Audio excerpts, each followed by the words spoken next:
Hola, muy buenos días, buenas tardes o buenas noches. Quiero comunicarme aquí con ustedes para establecer hoy día una conversación con Aicha Pérez Prado.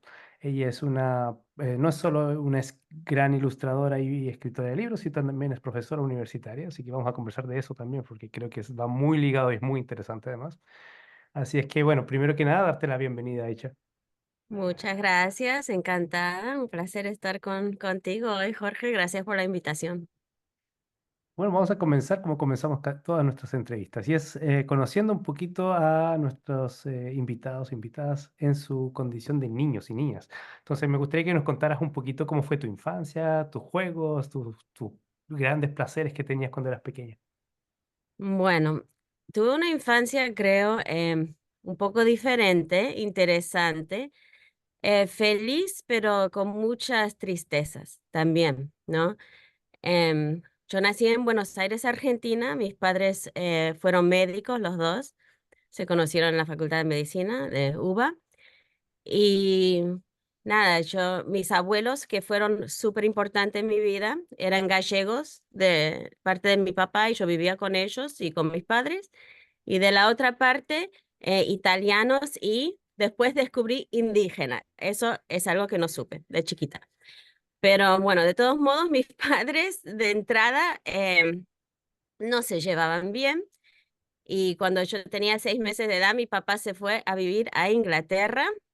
Estuvo allá un año, obvio que no me acuerdo, pero yo me quedé con mi abuela paterna, que pues vivía en su casa, y mi mamá.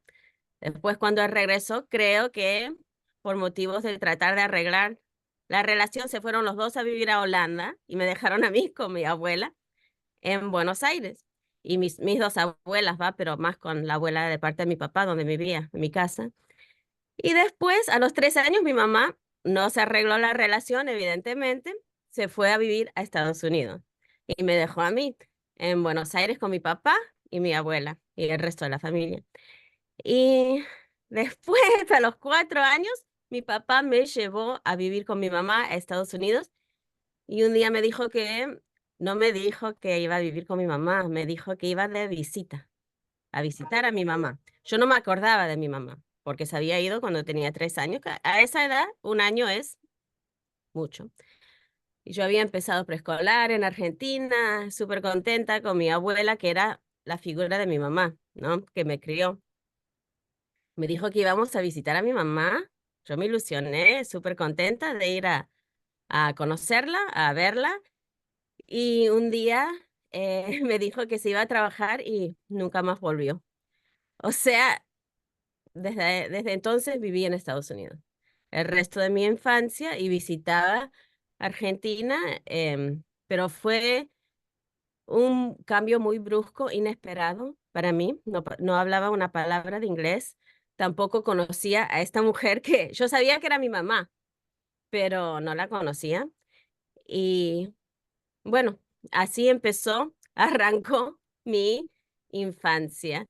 Y después de eso, creo que tal vez por eso Em, terminé viviendo en muchos lugares, diferentes países, una vida realmente de inmigrante, de ir y venir, y siempre tener que conocer nuevas personas, idiomas, tener experiencias em, difíciles, pero buenas también. O sea, fue una infancia un poco así, rara. Y a los 7 años mi mamá se casó con un norteamericano, mi padrastro. Tuvo 2 hijos más y tengo un hermano y una hermana de mi mamá. Pero fui hija única por 9 años, que yo creo que también es muy significativo en cómo son mis cuentos, cómo son mis ideas, ¿no? Como soy medio hija única, soy hija única de mis dos padres, pero sigo como con la mentalidad de ser hija única por una parte y una hermana mucho mayor por otra parte, ¿no? Y nada, así, tengo un cuento de mi inmigración, si te lo cuento. Dale. Bueno, eh, a los 4 años, cuando mi papá me dijo que íbamos a visitar a mi mamá, primero que el avión fue secuestrado. O sea, Eso no pasa con mucha frecuencia. Fue en los años que secuestraban los aviones para Cuba, ¿no? De vez en cuando, alguna persona que se tomaba un avión y iban todos para Cuba o era así. Bueno, quiso ir para Cuba este señor, pero no sé lo que hicieron, que armaron, que yo me acuerdo estar en el avión, no hablaba inglés, ¿no? En ese momento, y el piloto, yo lo veo, es mi primer recuerdo, es uno de mis primeros recuerdos. Vino y se sentó al lado de mi papá y estaban hablando en inglés. Yo no entendía nada, mi papá sí hablaba inglés, había estudiado y vivido en Estados Unidos y en Europa, en Inglaterra. Y nada, me acuerdo de pensar, cómo está volando el avión si el piloto está acá con mi papá? Y me preocupó. Y eso era en los años de Panamericana, Panam, ¿no? Y mi papá me explicó que había otro piloto, ¿no? Había dos pilotos y bueno, le hablaban porque en esos tiempos, no sé si ahora, los pilotos sabían o los encargados de los aviones sabían quiénes eran los médicos. De alguna manera ellos sabían que mi papá era médico y pensaron que este señor, que yo lo había visto incluso, estaba vestido todo en un traje color marrón con como una bolsa, se había metido en el baño y de alguna manera había dicho, tengo una bomba, quiero ir para Cuba, qué sé yo no escuché nada de eso, pero ellos pensaron, este señor está mal de la cabeza, no tiene una bomba, no sé cómo supieron, pero le hablaron con mi papá como para que él pueda ayudar, creo que no ayudó en nada, creo, ¿no? La verdad que no sé, pero terminamos en Venezuela. Bueno, posaron el avión en Venezuela, lo único que recuerdo es el calor de Venezuela, había mucho calor. Después, bueno, llegamos a traslados, obvio, un día, no sé cuánto, a Estados Unidos. Bajamos del avión. Todo eso pasó, yo no tenía miedo porque no sabía que era para tener miedo. Ningún miedo, recuerdo. Pero bajamos en Buffalo, bueno, primero en Nueva York, después en Buffalo, y ahí estaba mi mamá esperando. Y yo recuerdo bajar del avión y mirar unas ventanas y mi papá me dice, mira, ahí está mamá, ¿no? Apuntando. Vi una señora que tenía este osito, osito no, conejito. Or, no, es lindo, pobre, y está súper viejo.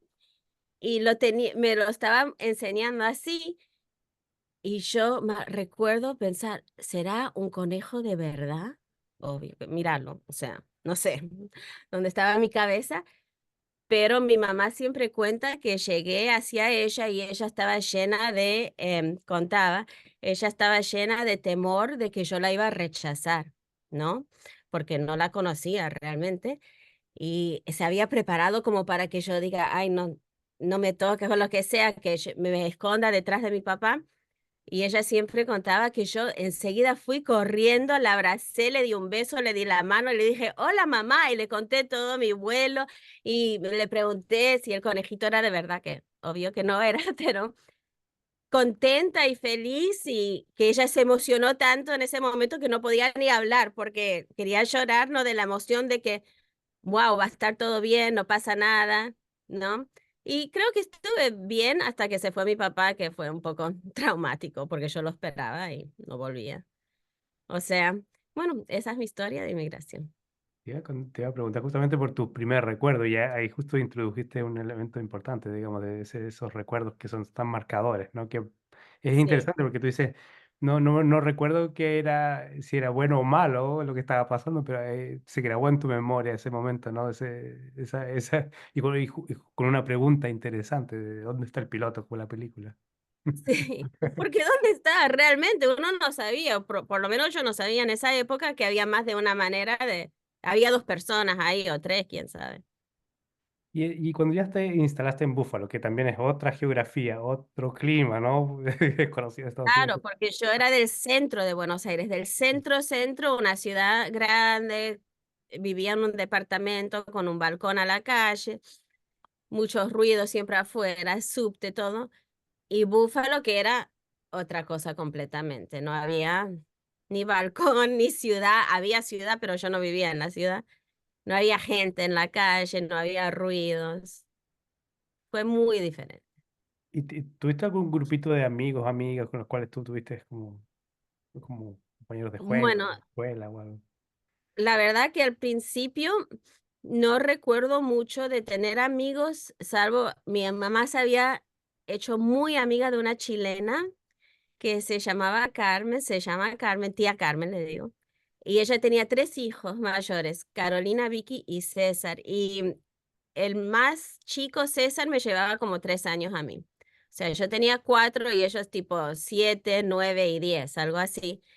Y yo los adoraba, y ellos me cuidaban y qué sé yo era chiquita, linda, simpática, entonces me hacían mucha fiesta y me cuidaban mucho y yo me quedaba mucho con Carmen, porque imagínate, mi mamá era médica, tenía que hacer todo, la residencia creo que la tuvo que hacer otra vez o no sé exactamente, pero ella trabajaba muchas horas y yo me quedaba con Carmen y los chicos. Y ellos fueron súper cariñosos conmigo y los quiero mucho hasta el día de hoy, aunque hace años que no los veo, pero yo sé que después cuando volví a Argentina decían que hablaba como chilena. O sea, mi castellano cuando estoy en Argentina, muchas veces me preguntan de dónde sos, ¿no? Porque viví tanto afuera, con mexicanos, con chilenos, después en Costa Rica, Guatemala, que el idioma más o menos no se sabe de dónde soy cuando estoy allá. Cuando estoy en cualquier otro lugar me dicen sos argentina. O sea, no sé. Ese es el tema de los acentos, ¿no? Sí, Y lo fino que es el oído también, ¿no? sí. Pero Eh, es medio chocante para mí, como no me gusta cuando estoy en Argentina y me dicen de dónde sos, como que me choca, ¿no? O me dicen, y esto pasa con mi propia familia, que lo detesto, cuando estoy tratando de hacer un trámite en Argentina y no sé si has tratado de hacer trámites en Argentina o en Brasil, pero no es fácil. em, y me va mal o creo que me están haciendo dar muchas vueltas o tratar de pagar algo y que está muy caro o algo así. Me dicen, ay, porque a los extranjeros siempre, y yo, eso como que me da una sensación tan horrible, que es parte de lo que yo escribo, creo, aquí en mis cuentos, que yo soy de acá, no soy extranjera. Me molesta que me digan eso, ¿no? Y yo entiendo que lo dicen por mi bien, que decirme, ay, pero la gente se quiere, qué sé yo, se nota que no sos de acá, pero sí soy de ahí. O sea, se nota algo que no es verdad. Soy de acá. Y bueno, se lo he tratado de explicar varias veces, miles de veces, tal vez.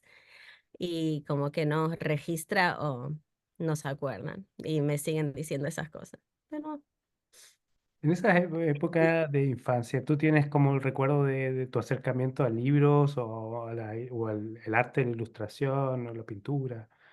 sí, sí, mi papá tenía 12.000 libros cuando falleció. O sea, yo viví en una casa llena de libros. Él era médico, pero también escritor y dibujador, dibujaba. Y bueno, siempre tenía muchos libros, acceso a libros. em, Y mis abuelas, las 2 contaban cuentos, o sea, escuché cuentos toda la vida, creo, y los libros son parte de mi identidad, o sea, me siento una persona lectora, una persona de libros, y sigo con esa idea, ¿no? Pensando que los libros son una parte muy importante de mi identidad, como yo crecí, y de mis padres, que valoraban mucho todo lo que eran libros, poesía, artes, todo eso fue muy valorado en mi casa. ¿Recuerdas algún libro en especial que te hayas tenido un cariño? Em, bueno, no sé si un libro tanto como canciones de María Elena Walsh, que supongo que la conoces, una argentina con unas canciones espectaculares, que son cuentos, realmente, las canciones de ella. Y la que más me impactó a mí siempre fue Manuelita. No sé si conoces esa canción. Es una tortuga que viaja hasta París desde Argentina para ponerse más bella, para sacarse las arrugas y todo para que un tortugo le pelota, no sé. y va hasta París y la planchan y le ponen botines y se pone toda linda y después tarda tantos años en cruzar el mar para volver a Argentina que se arruga toda otra vez. Y esa canción, yo me acuerdo de llorar escuchando esa canción de chiquita y no sé, me impactó tanto de dibujar a Manuelita, de pensar cómo podría llegar siguiendo, ¿será que el tortugo la rechazó? Porque no sabes lo que pasa después. El tortugo la está esperando, pero no sabemos si se terminó bien o mal. Y bueno, esas canciones y otras canciones de María Elena Walsh, El Reino del Revés, que todos los bebés llevan bigotes y todo. Yo me acuerdo de escucharlos muchas veces y de dibujarlos, tratar de hacer dibujos que tenían que ver con la canción. Eso me acuerdo. Y en inglés, un libro que me impactó mucho es Harold and the Purple Crayon. No sé si conoces ese libro, que es muy simple, de un nene que dibuja su vida. O sea, quiere ir en un barco, lo dibuja y se mete en el barco, ¿no? Y no sé si realmente lo intenté, pero creo que sí intenté dibujar un avión para subirme y volver a Argentina, porque yo realmente quería volver con mi abuela. O sea, me acuerdo de ver ese libro y no sabía leer en inglés todavía. Mi papá me había enseñado a leer en castellano, en español, con malas palabras. ¿Conoces el sistema? Es sistema de mi papá, pero no sé si otras personas lo No sé conocen. cómo sería eso de malas palabras. ¿Viste esos cubitos de madera con letras? Ajá, sí, sí. Los chicos aprenden. Bueno, yo tenía de esos, los tengo todavía incluso, algunos, y él ponía, por ejemplo, C-A-K, ¿no? Y me decía C-A-K y después otro C-A-K-K. Ok. Imagínate todas las malas palabras en español con 4 letras muy fáciles, ¿no? Y es el sistema de enseñanza porque a los chicos les gusta decir una mala palabra y son muy fáciles en español. Así enseñé a leer a mis hijos también, con malas palabras. Es muy fácil, es buen sistema realmente, es divertido y aprende uno súper rápido, o sea, lo recomiendo. Excelente. Luego se va creciendo en ti esta idea de ser o de dedicarte al tema del lenguaje. ¿Cómo apareció esta inquietud de dedicarte como en el fondo de recoger todos estos viajes, ¿no? Viajes y palabras y 12.000 libros y todo, y pensarlo, digamos, como dedicarte a estudiar este tema? Bueno, yo mi papá era escritor también, ¿no? Y yo muy lector y yo muy lectora también. Siempre me gustó escribir de chiquita. Desde que recuerdo que empecé a escribir cuentos. Y yo escribía cualquier cuento, el más tonto del mundo, y mi papá decía, wow, es un súper increíble cuento. Y yo dibujaba algo, él se lo mostraba a todo el mundo. Él siempre creía que yo era una genia. Creo que él lo creía, ¿no? Y entonces él valoraba mucho eso. Mi mamá menos, pero también los dos. Y, o sea, eso siempre lo tenía en la cabeza y me hubiese gustado mucho dedicarme a escribir guiones o escribir para la televisión. Me hubiese gustado mucho. No lo hice porque tenía la necesidad de emigrar. Yo quería irme de Estados Unidos. Sentí que me trajeron y me dejaron sin contra mi voluntad, sufrí con eso, no quise estar y en el momento que yo podía irme y vivir en otro país lo quise hacer. Entonces busqué en college, empecé con inglés porque me gustaba la lectura y todo eso. Dije, bueno, voy a estudiar inglés, voy a ser escritora.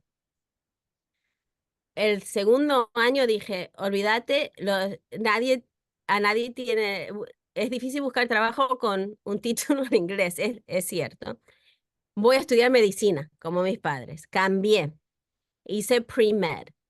A mi papá le agarró un ataque. Dijo, no, vos sos artista, vos sos... Él quiso siempre que yo sea escritora, ¿no? Mi mamá, feliz de la vida, le gustaba la idea de que yo sea médica. En eso se enferma con cáncer, mi mamá. Y yo me pasé una semana con ella en el hospital y todo lo que pasó y todo lo horrible que fue y dije, yo no quiero ser médica. me di cuenta en esa semana, no, esto no es para mí, no quiero. Y había hecho ya pre-med y casi terminado inglés. O sea, en realidad me pude recibir un año antes porque tenía tantos créditos por haber hecho pre-med y inglés. Me recibí en inglés al final. Em, no le gustó nada a mi mamá. Pero en eso yo buscando cómo puedo salir del país. Mi mamá está bien, ya se recuperó. Como uno se recupera, tuvo un año más de tratamiento y todo estaba bien. E incluso vivió 30 años más. O sea, mi mamá se recuperó. Y yo dije, me tengo que ir. Como que ese año fue mucho para mí. ¿Cómo hago para irme y poder trabajar en otro país? Y lo primero que se me ocurrió, mirando en un libro, en esa época no, uno no miraba en la computadora buscando cosas, sino en las bibliotecas, ¿no? En un libro de trabajos y títulos y qué sé yo, sacar un Masters in TESOL, que es Teaching English to Speakers of Other Languages. Busqué el único que encontré que era un año solo en vez de 2 años y dije, ahí voy, me voy a sacar el título y me voy. Es un poco raro porque podría haberme subido a un avión e ido a cualquier lugar, a lo mejor y dar clases sin el título. No, no cualquier lugar, pero muchos lugares. O podría haber subido al avión y vuelto a Argentina y buscar mi vida allá, pero no, no sé por qué quise tener, por mi mamá, creo, tal vez, el Masters. Y bueno, encontré este Masters y era en California y terminé el Masters y en vez de irme enseguida, me quedé un año más y fui bilingual kindergarten teacher en California, que fue muy impactante para mí también, trabajando con todos chicos mexicanos en Salinas. La mayoría de ellos eran migrantes, ¿no? O sea, perdían parte del año escolar, se iban y venían con la cosecha.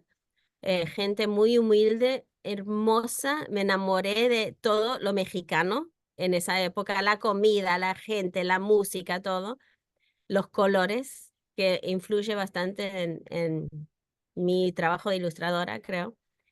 Y bueno, después de eso sí, me fui para Costa Rica, di clases de inglés 2 años en Costa Rica y cross-cultural training aprendí también, que es muy importante para mí. Después me fui a vivir a Marruecos, porque siempre quise vivir en Marruecos por algún motivo, tal vez porque me llamo Aisha, que es un nombre árabe, aunque yo no soy árabe. Lo eligió mi papá por un libro también. Em, y nada, en Marruecos ya me casé sin hablar el mismo idioma con mi pretendiente. Nos casamos, yo hablaba en esa época inglés y español y él árabe y francés. En 6 semanas nos casamos. Nos conocimos y nos casamos. Bueno, el impacto que fue bomba en mi familia porque avisé después de haberme casado. Em, Y nada, me quedé en Marruecos, tuve una hija allá, mi hija mayor nació en Marruecos y después volvimos a Estados Unidos y yo, a mí realmente no me gustaba tanto dar clases, ser maestra, pero lo hacía porque era lo que conseguí.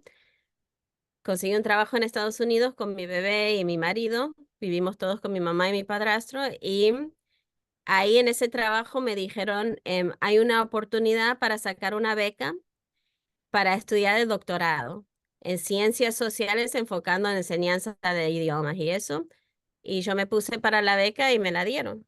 O sea, por eso tengo el doctorado en Social Science and Education, énfasis multilingual, multicultural education.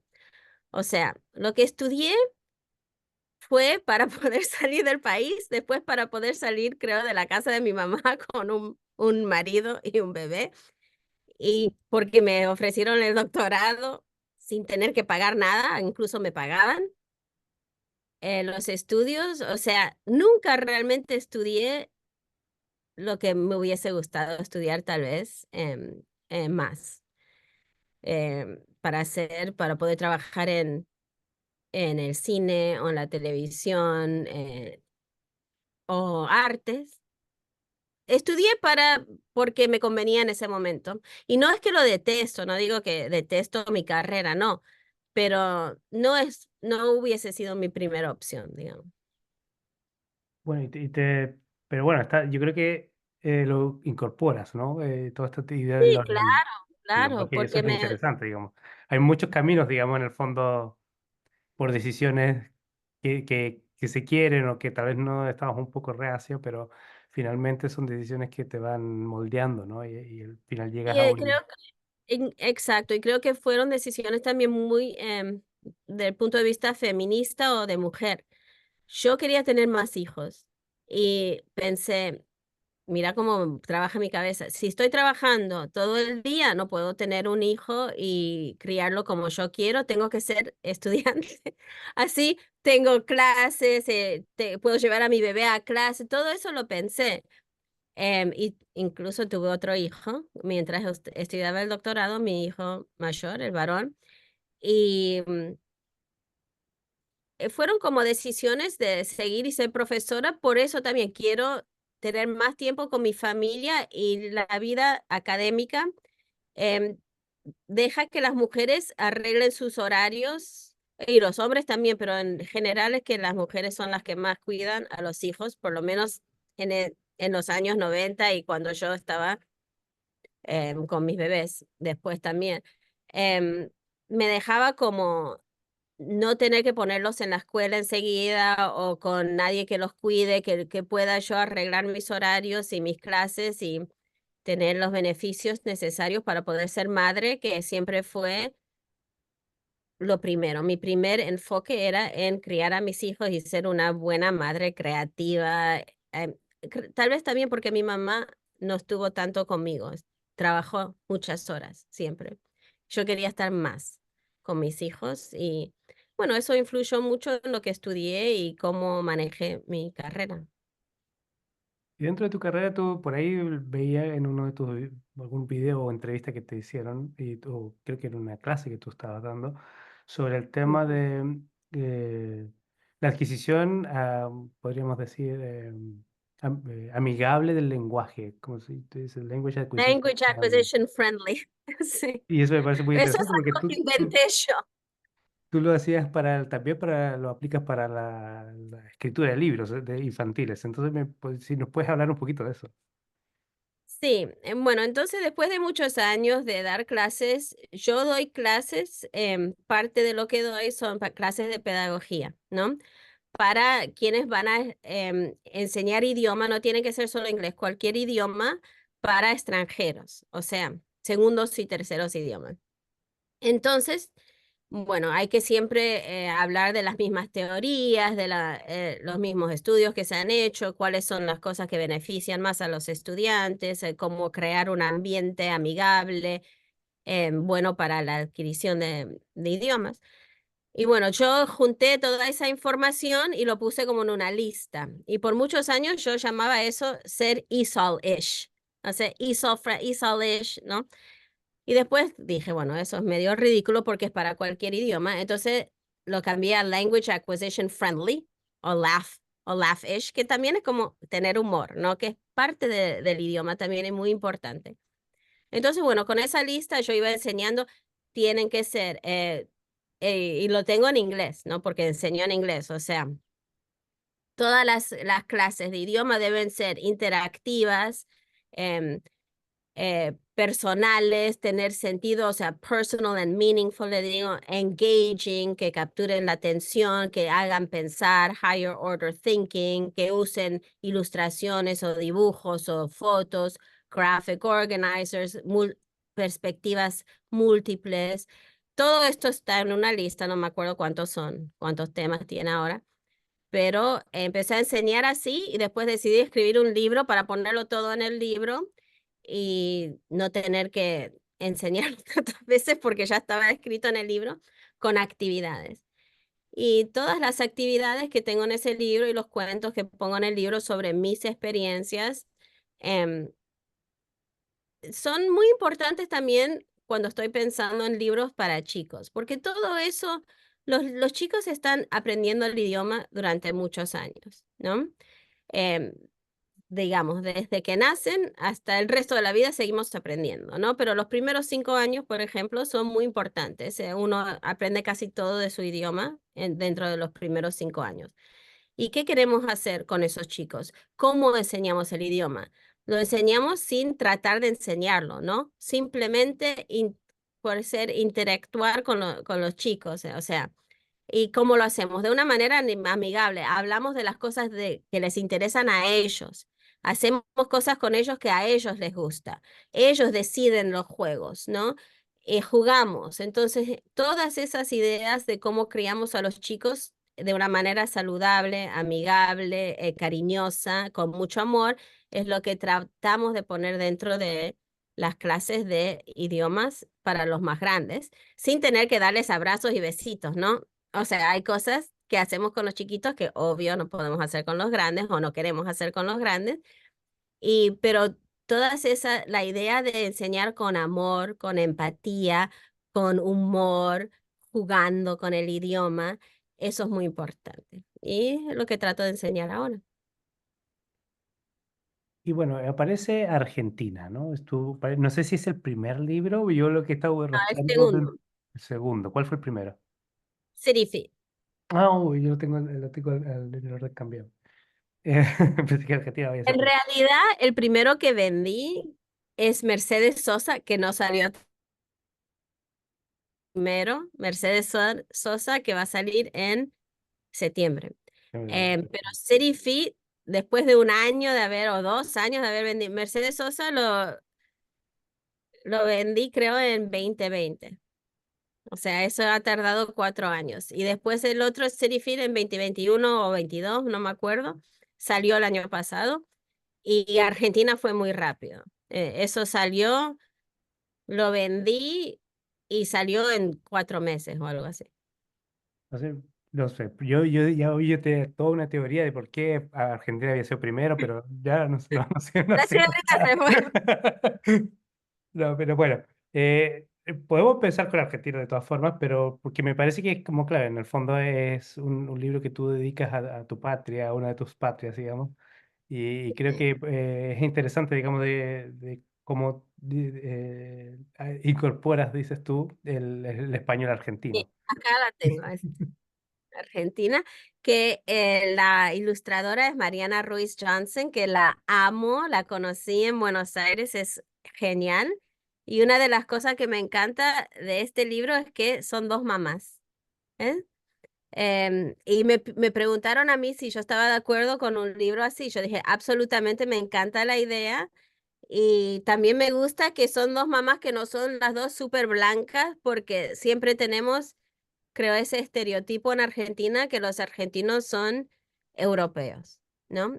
Y es cierto, hay mucha influencia europea en Argentina, la mayoría, creo, de los argentinos son parte o totalmente europeos, pero hay mucha gente que no, también, que son argentinos de Argentina, originarios, o de otras partes de Sudamérica o de África, y que es mezclados y todo, o sea, me encanta que hay diferentes tonos de piel y que tenemos dos mamás ahí tomando mate, que es lo argentino, ¿no? Que debería estar en Y el todo lo que escudo. tiene este librito son cosas que yo recuerdo bien de mi infancia en Argentina y por eso lo puse en el libro, ¿no? Por ejemplo, apretando el botón del ascensor. A todos los chicos les encanta apretar el botón del ascensor, no sé por qué, pero nos encanta. Y todas las maneras de viajar en Buenos Aires, que yo soy del centro de Buenos Aires, la Feria de San Telmo, que me encanta.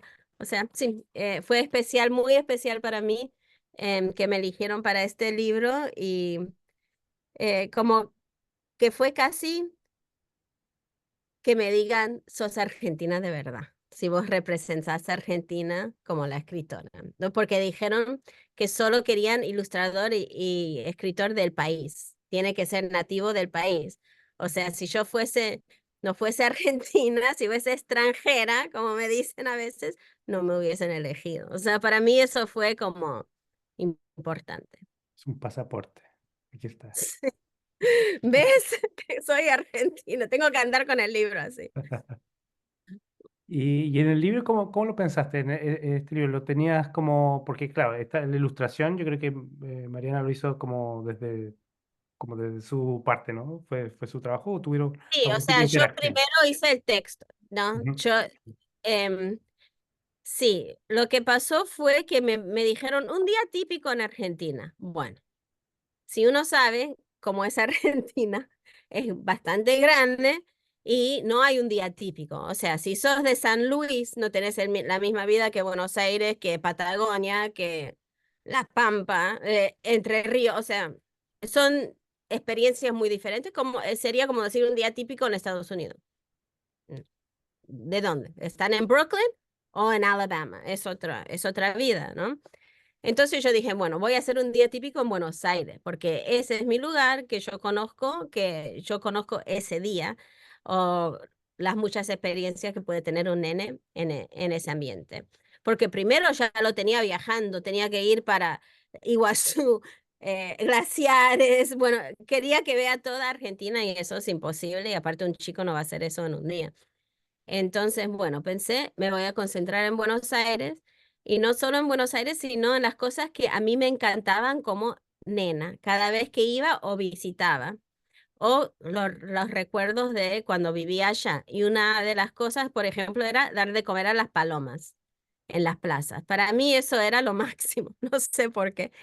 Apretar el botón del ascensor, viajar en colectivo, en subte, en todo eso me gustaba. Cosas que a los grandes muchas veces no les gusta hacer, ¿no? Ir al parque, tomar mate. En realidad yo no dije nada de mate, pero Mariana lo puso al mate porque es emblemático, ¿no? De Argentina. Y sí, una de las cosas que yo siempre veo en Buenos Aires, y estoy allá siempre, incluso acabo de comprar una casa en Buenos Aires, em, es música en la calle, ¿no? Música sobre todo en San Telmo, en mi barrio, que es San Telmo, Montserrat, y tango.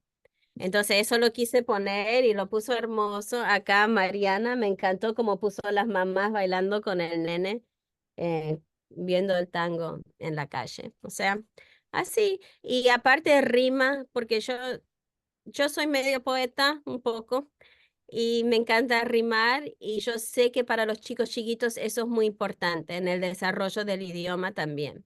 Los chicos chiquitos les gustan las rimas y así aprenden y pueden decir, pueden hablar el libro y más o menos aprender a leer el libro de repetición, no de oírlo muchas veces y eso ayuda. Entonces Eso, fue así. eso introduce otra de tus pasiones, que es el tema de la música, que por ahí escuché que quisiste tocar un par de instrumentos, ¿no? Soy una música frustrada. Nunca, o sea, estudié violín por 4 o 5 años, no me gustaba, ahora me hubiese gustado seguir. En guitarra, de todo. Mi hijo es músico, el mayor. Todos mis hijos, creo, saben tocar por lo menos un instrumento.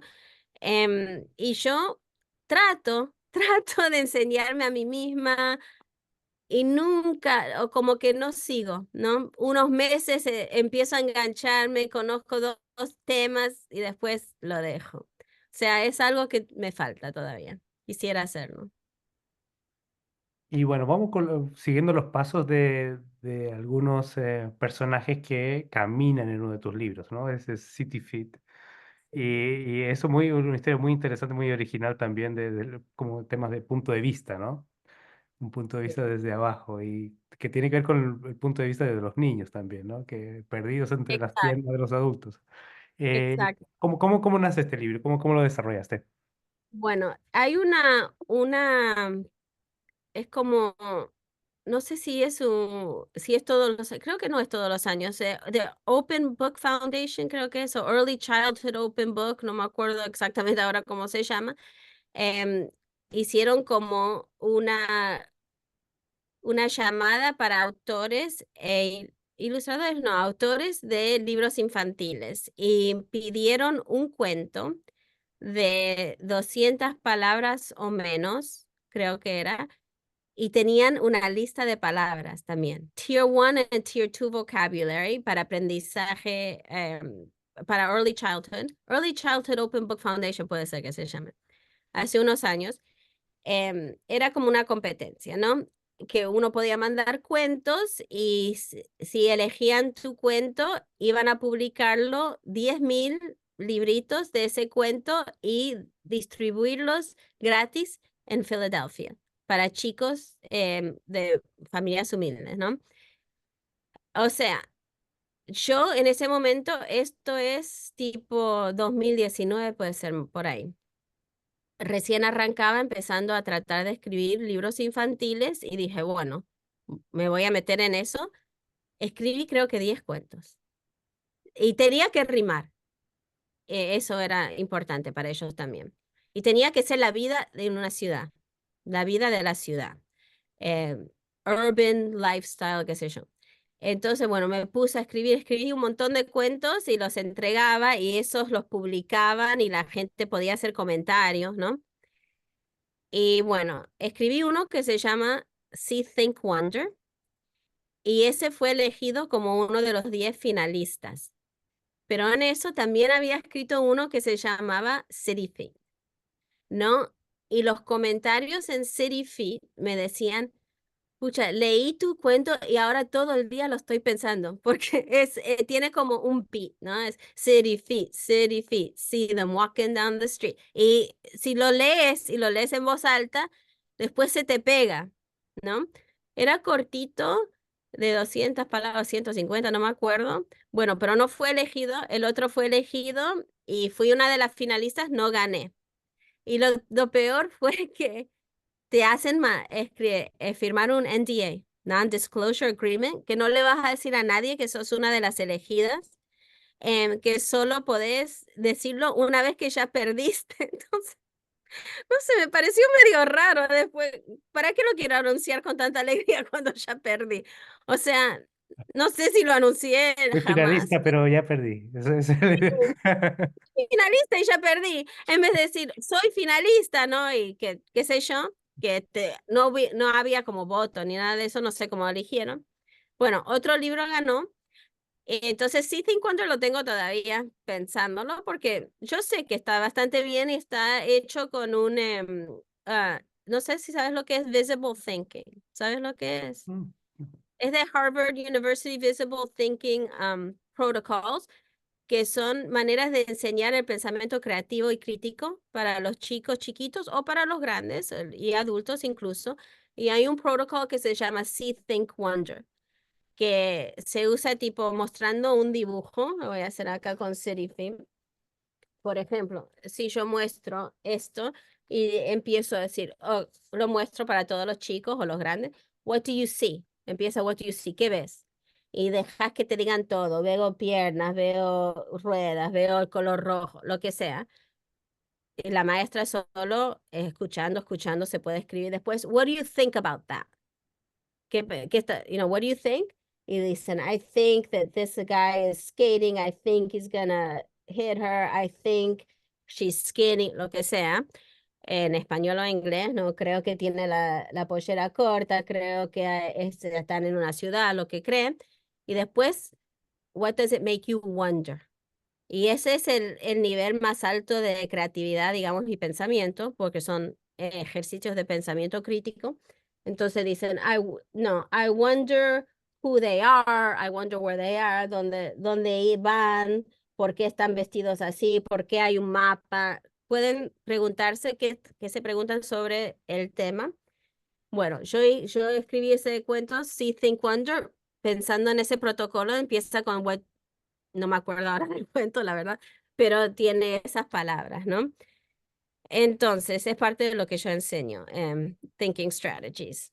Y bueno, tenía este City Feed y decidí en un pitch party, ¿sabes cómo son esos pitching events en Twitter? Había un pitching, creo que era Latinx Pitch, puede ser que haya sido Latinx Pitch. Y, y bueno, yo dije, bueno, tengo la primera estrofa de City Feet, que no la primera, pero una de ellas es City Feet, see them walking down the street. Buenos días, sac passe, guten tag, salam, good day. Entonces tiene todos esos idiomas y lo puse ahí como mi pitch.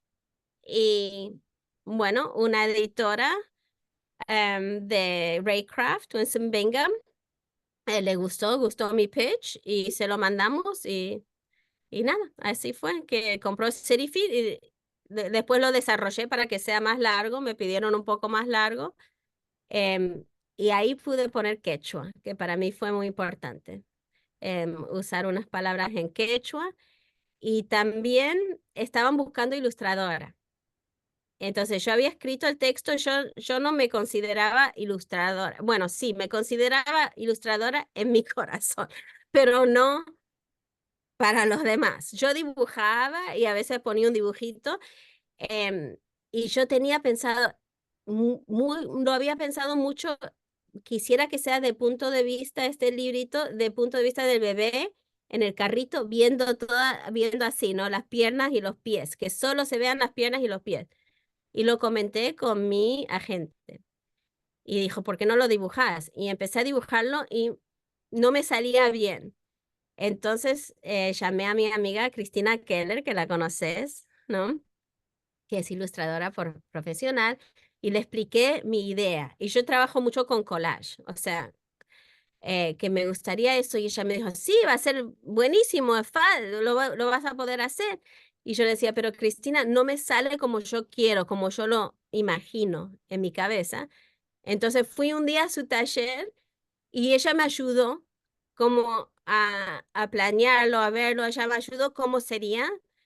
Y nada, con unas 2 horas con Cristina ya arranqué y pude hacer mi dummy entero, y mi agente lo mandó para la editorial y me contrataron como ilustradora. Entonces así fue. Y si seguimos con la música, el libro que está pendiente, que sale este año, es el de Mercedes Sosa, ¿no? ¿Cómo nace este libro? Sabemos que quieres contar un poco quién fue Mercedes Sosa para quienes no la conocen. Es muy famosa en el sur, pero no necesariamente en el norte. Mercedes Sosa fue una cantora, ella se decía que era cantora, no cantante, cantora argentina, muy conocida por su voz poderosa, de una voz hermosa, muy rica, y que cantaba música de folclore argentino o latinoamericano, y muchos temas de Mercedes tienen que ver con la justicia social, ¿no? Los derechos de los trabajadores, los pueblos originarios, de la mujer, de temas que realmente son importantes para mí y que yo crecí escuchando a la Mercedes, ¿no? Siempre escuché mucho la música de Mercedes Sosa, y cuando descubrí que mi abuela era indígena, que no supe porque era la persona más blanca del mundo, de piel y con ojos celestes, no, o sea, no se me ocurrió, y ella jamás dijo nada, dijo que era francesa siempre, de familia francesa, irlandesa, que efectivamente el papá sí era, pero la mamá parece que fue 100% indígena, no sé exactamente de dónde, porque nadie sabe, nos habló de eso, y para mí que fue un secreto de familia que todo el mundo sabía y no lo comentaba por el propio racismo propio, ¿no? Que es muy triste para mí, porque me hubiese encantado saber y aprender sobre esas raíces de mi abuela. Pero cuando descubrí eso, me identifiqué más aún con la música de Mercedes, con esas ideas, con arte indígena. Todo eso me gusta, influye bastante en mi arte, de pueblos originarios, de andinos, ¿no? De Argentina, de Perú, de Bolivia. Y yo pensé, tiene que haber un libro sobre Mercedes Sosa. O sea, la gente en este país no la conoce y deben conocerla, sobre todo los latinos. Me pareció, los chicos latinos, las mujeres, las nenas y los nenes también.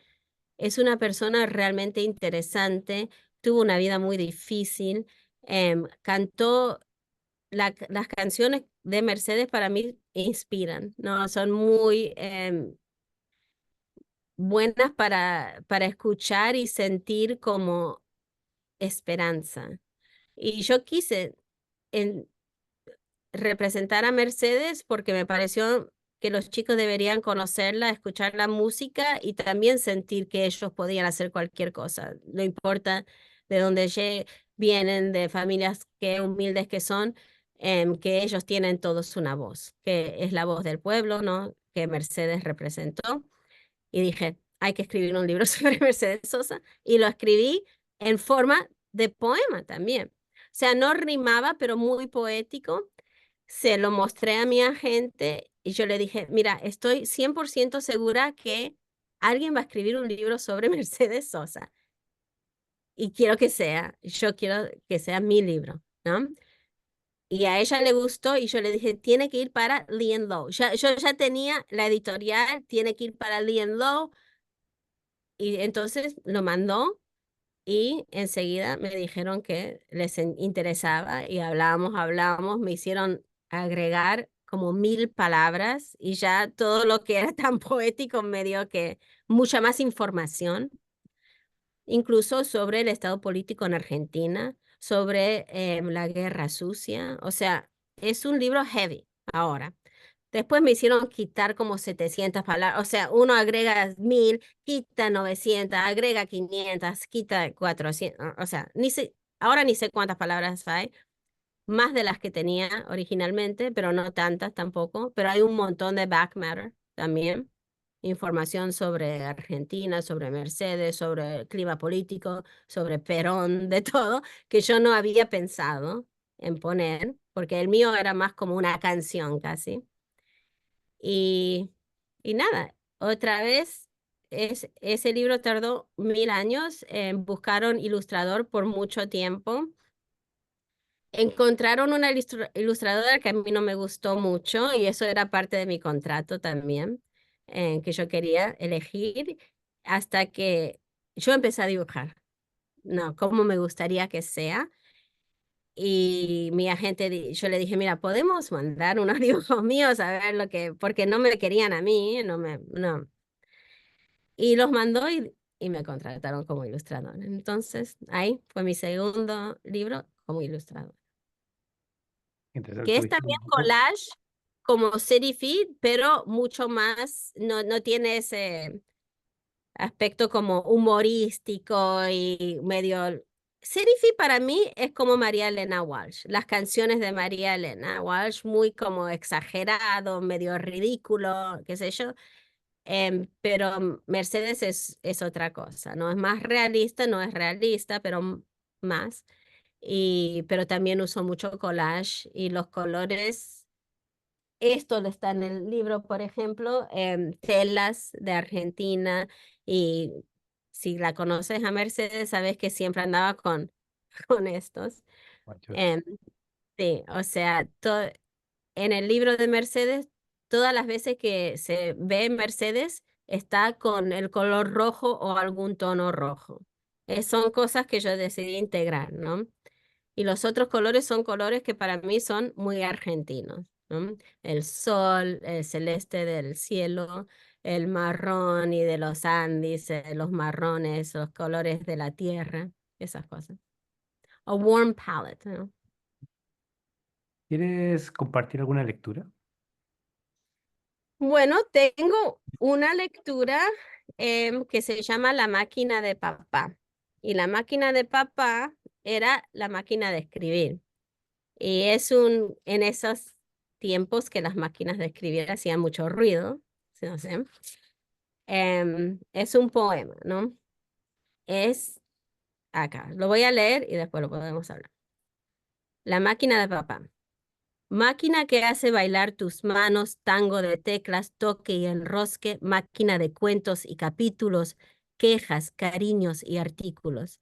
Clacatac tac, bastón enojado, clacatac tac, caballo apurado. Máquina de mentiras y magulladas, cartas tiernas y heladas. Máquina que mata el silencio, máquina que causa el silencio. Clacatac tac, un ferrocarril, clacatac tac, picando perrejil. Máquina piola entre libros y papeles, armando paredes, desarmando redes. Máquina que te aleja, máquina que te acerca. Clacatac tac, se pasa la hora, clacatac tac, ametralladora. Máquina que tanto traga tu tiempo, la culpo, te culpo, eterno destiempo. Máquina que abrazo, anhelo y rechazo. Clacatac tac, más vale copiarte. Entonces, bueno. Creo que es obvio, pero Mi papá pasó mucho tiempo con su máquina de escribir, escribió, leyó. Esa máquina me quitó a mí mucho tiempo con mi papá, pero también me escribió por lo menos 300 cartas, tal vez más, y las tengo todas, porque él sacaba fotocopia y 3 copias de todo y las guardaba.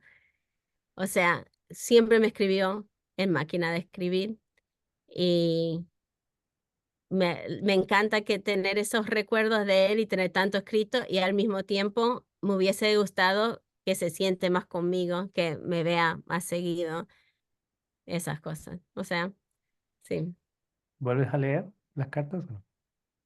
a veces sí. Muchas veces cuando estoy en Argentina empiezo a leer y es terrible porque uno dice, es increíble todo lo que uno se olvida de lo que una vez leyó, ¿no? Yo puedo leer una carta de mi papá, un intercambio de cartas, porque él tiene copias de las mías, mis respuestas también, que son mucho más cortas. Él me mandaba cartas de 6 páginas con recortes del diario, cosas que quería que yo sepa sobre ciencia, sobre cualquier cosa que se le ocurra, literatura. Yo le mandaba, papá, ¿por qué no me contás algo de la abuela? ¿No? O sea, yo quería saber de la familia, de la abuela. Él me quería contar, em, y a veces digo, ¿cómo puede ser que yo leía esta carta cuando ya tenía, qué sé yo, 25 años? No recuerdo nada de esta carta ni mi respuesta. Es como leer dos personas que son medio conocidas, pero que no eran mi papá y yo. Es increíble para mí que podemos leer y escribir y después completamente, es como leer algo de otra persona. Para mí, no sé si te pasa a vos. No, claro, sí, la lectura, bueno, no tengo tantas, creo que no tengo muchas cartas o postales o algo así, pero sí, me pasa con la lectura en general. Y los libros que releo años y años después, y parece que, claro, te encuentras por primera vez con algunas cosas, te queda una sensación, pero no te queda el texto en Sí. sí, el mensaje, o que tú has cambiado y el tiempo pasa y, claro, te encuentras con otra cosa. O un libro que te encantó en una época y después lo volvés a leer y decís, no sé, no sé por qué me gustó tanto, ¿no? ¿Por qué será que me gustó tanto? Bueno, uno cambia, ¿no? Es el libro del momento. Y bueno, escuchar la máquina de papá me hizo pensar en esto de tu relación con tu papá, en el fondo, ¿no? Como estos viajes y estas desapariciones y estas apariciones, y con algunas palabras claves también de que uno me hizo pensar en Argentina, como esta idea de ametralladora y me hizo pensar esto de Argentina. Entonces, es bonito en un texto que es muy, claro, muy conciso, ¿no?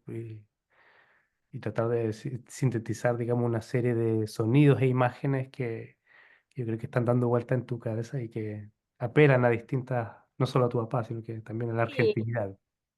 para mí es interesante como cada vez que escribo, sobre todo en castellano, más que en inglés, los temas son de mis primeros 4 años, o 8 años, o hasta los 12, digamos. Tiene tanto que ver con mi abuela, con mi papá, con sentirme abandonada, con sentirme muy querida, em, la tristeza, la alegría, o sea, todo, mi infancia me sale realmente em, más argentino que estadounidense, ¿no?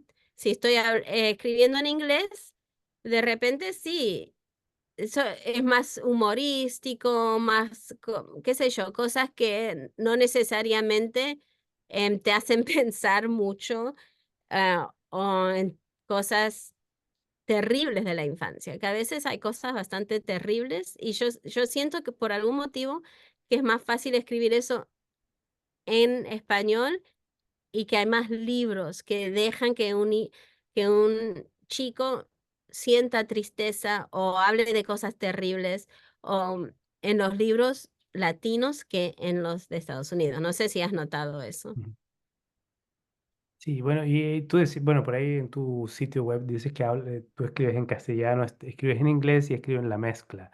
Entonces uno puede decir, bueno, aquí está el castellano ya puede ser esta infancia, ¿no? Y el inglés esto como de jugar con el lenguaje, que se presta más. ¿Y qué sería esto de las mezclas? Cuando dices tú que bañas tus textos con, con las dos lenguas, qué sale ahí? ¿Cómo lo Bueno, definirías? es algo importante. Yo me acuerdo cuando era teenager, ¿no? Adolescente en Buffalo, que me cargaban a veces mis amigos, amigos de mi novio en realidad eran, que decían, oh, this is Aisha, she speaks Spanish and English and neither one well, ¿no? Y yo siempre sentí que hablo bastante bien en inglés, incluso soy profesora de inglés, o sea, pero ellos como que me querían cargar, ¿no? Y muchas veces cuando yo estudiaba linguistics, applied linguistics, todo eso, como que había esa idea de que hay que hablar perfectamente gramaticalmente correcto, que hay una manera de hablar que es correcta en castellano y en inglés. Y mezclar los idiomas, terrible. Es muy malo para el chico, nunca van a aprender a hablar bien en ninguno de los dos idiomas, es malo. Y yo creía que era cierto eso por muchos años. Traté de hablar con mis hijos solo en español. Fue imposible. Vivimos en Estados Unidos. Todos los trabajos que tenían eran en inglés para ayudarles. Aparte, yo crecí acá, o sea, canciones, cuentos, libros, la mayoría eran en inglés, aunque estamos en Miami y hay también mucha influencia de español. Pero yo me di cuenta después de un tiempo y también la carrera de TESOL, de Applied Linguistics, ha cambiado que está ok mezclar los idiomas. Incluso es algo muy interesante y es una manera de pensar crítica y creativa. Poder mezclar los idiomas es un talento y no lo voy a despreciar, lo voy a abrazar. Yo, mi cabeza tiene por lo menos dos idiomas. También mi marido es de Brasil, él me habla en portugués, yo le contesto en castellano o en inglés. O sea, cuando estoy en Brasil hablo portugués a la fuerza, em, pero con él no podemos tener una sola conversación en un solo idioma. No, no existe. No hablamos solo en un idioma.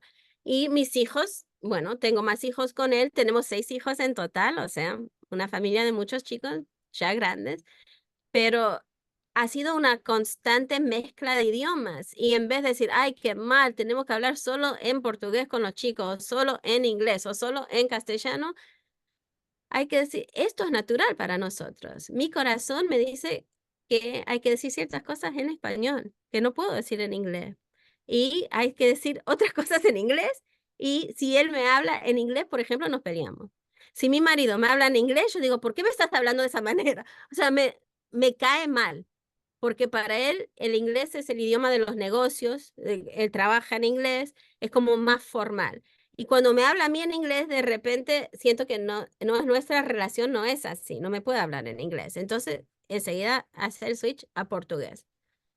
Y, y nada, creo que para todos los chicos latinos en Estados Unidos y chicos en todo el mundo que tienen 2 o 3 idiomas en sus alrededores, incluyendo los idiomas de los pueblos originarios, que por muchos años se rechazaron mucho, hay que abrazar eso, hay que dejar, si no saben hablar perfectamente, gramaticalmente, correctamente en castellano, no tienen que tener vergüenza de su idioma. Hablen como sienten, como pueden.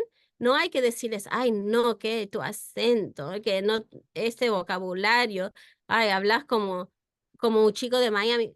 Muy bien, que hable como un chico de Miami si es de Miami. Está perfecto. O sea, eso me parece muy importante, no hacerles a los chicos y a sus padres, que son de segunda, tercera generación también, sentir vergüenza de su idioma, porque no tienen que sentir vergüenza de mezclar dos idiomas, ese es su idioma es una mezcla, y está perfectamente bien.